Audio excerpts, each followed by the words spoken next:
Universidad Militar Nueva Granada, Facultad de Relaciones Internacionales, Estrategia y Seguridad, Relaciones Internacionales y Estudios Políticos.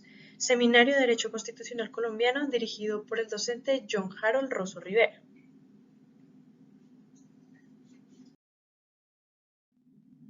Esta presentación fue auspiciada por Pablo Quirós, Daniel Ucros y quien les habla, Alejandra Huertas. A continuación se hablará del capítulo primero, Antecedentes del Constitucionalismo Colombiano, del libro Las Constituciones de Colombia, del ilustre profesor titular de la Universidad Nacional de Colombia y ex senador de la República, el doctor Diego Uribe Vargas. El continente ha tenido un lento y firme proceso civilizador con ideas precursoras, sacrificios heroicos y generaciones teleológicamente identificadas en la grandeza de tal designio. Por ello, con profundo sentido de la responsabilidad, se abarca la secuencia historiográfica como un todo encadenado. La importancia de situar el estudio de la organización constitucional colombiana requiere aproximarnos de manera fiel a la organización política como contexto integral e indisoluble.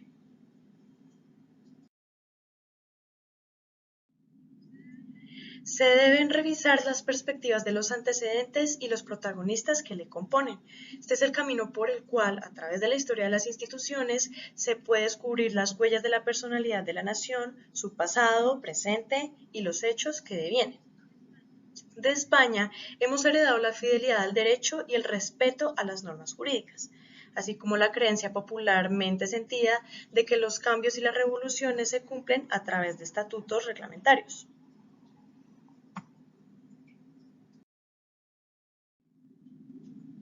Los teólogos del siglo XVI, a quienes se les confiaba la polémica acerca de los títulos de conquista, bullían en la tradición platónica y aristotélica. El que las leyes fuesen garantía de buen gobierno y éstas constituyeran la expresión del bien común, materializan principios filosóficos predominantes. Platón, en el Político, afirma: en ningún caso se puede ser más sabio que las leyes. La monarquía, vinculada en normas escritas que llamamos leyes, es la más perfecta de las 6 formas de gobierno, sin ley la más perversa. Aristóteles sostiene que el ordenamiento de las magistraturas y su conjunto conlleva una forma de Estado siempre y cuando exista la población y el territorio. En todas partes, el gobierno de la ciudad es la autoridad soberana. La Constitución misma es el gobierno. Tengamos en cuenta la definición de magistratura como aquellos que de manera colectiva formaban una de las partes constitutivas del gobierno de la polis.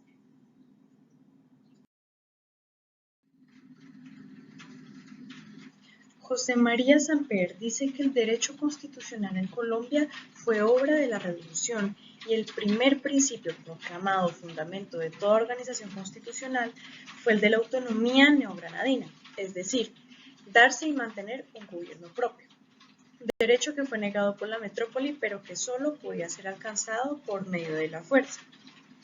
Sin embargo, para Samper, en esa influencia de considerar como constitución los textos normativos heredados de Estados Unidos y Francia, se tiende a confundir la forma con el fondo, es decir, no se revisa el linaje histórico y filosófico de los acontecimientos.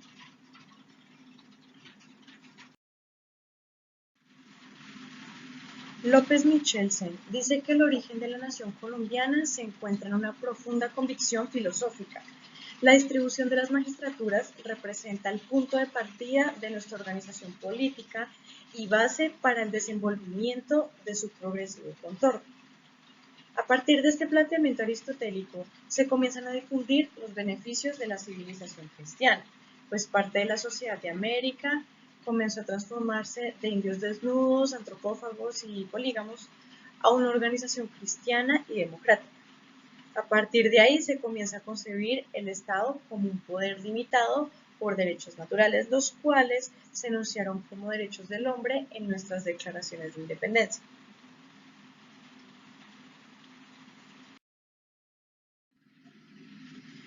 Vicente Sierra, argentino, le otorga importancia a la constitución de la audiencia. Las bases jurídicas sobre las cuales se afianzó la obra de la conquista tuvieron que asentar un sentimiento de justicia, cosa que fue esencial para la estructura institucional que España construyó en el Nuevo Mundo.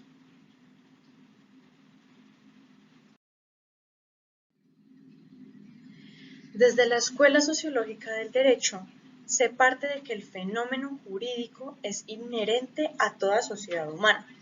No hay sociedades sin derecho. Entonces, se acepta que las instituciones precolombinas existieron como imperativo del fenómeno social, aunque no hayan tenido manifestación escrita o conciencia clara de su realidad. Por tanto, se destaca el hecho de que la conquista fue acontecimiento inspirado por el acontecimiento jurídico como expresión del bien común. De ahí nace la Real Audiencia de Santa Fe como entidad jurídica autónoma, compuesta de poderes legislativo, justicial y administrativo, que implica la conducta de la corona en preceptos positivos y que, inspirados en la ley natural, reglamentaron la relación entre oficiales y vasallos. La Real Audiencia de Santa Fe fue el más alto tribunal de la corona española sobre el territorio del nuevo Reino de Granada. Inició en Santa Fe de Bogotá. Michelsen añade a esto que en un mundo donde la ambición, la crueldad y la codicia que azota a la sociedad en formación, el monarca impone un tribunal de justicia como un supremo gobierno. En este espacio las cosas están en manos de letrados, lo cual asegura la verdad y comedimiento, pues en teoría.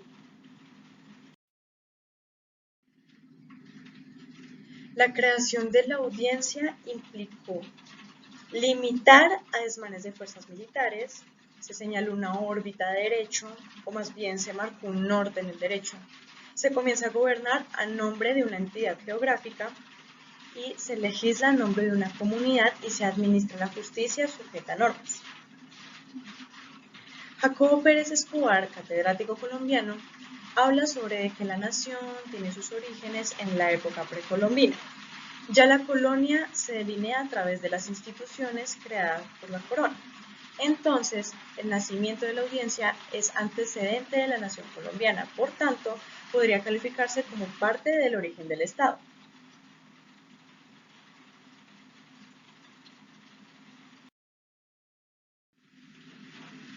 En conclusión, cabe resaltar, sustraer como antecedente del constitucionalismo colombiano la tradición hispánica, convirtiéndonos en una nación civilizada, pues indicaron los primeros ordenamientos que le abrieron paso a la concepción del Estado, inspirado en los bienes superiores de la justicia y la equidad.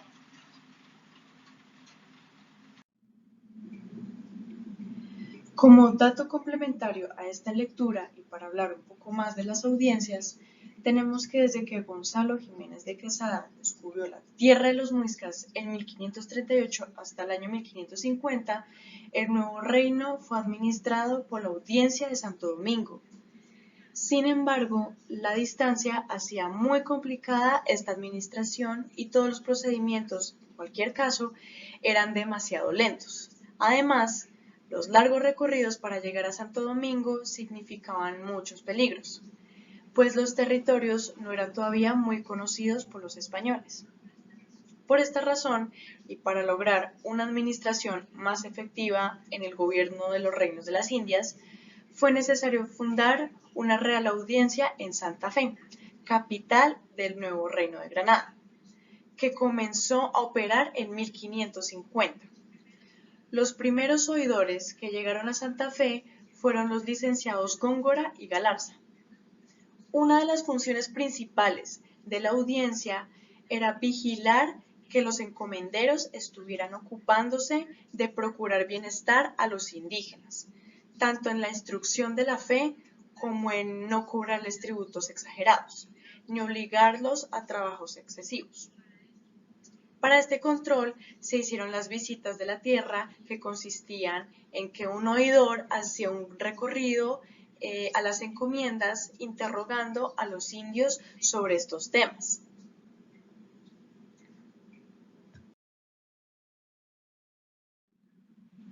A continuación, la bibliografía y webgrafía usada para esta presentación. Muchas gracias por la atención.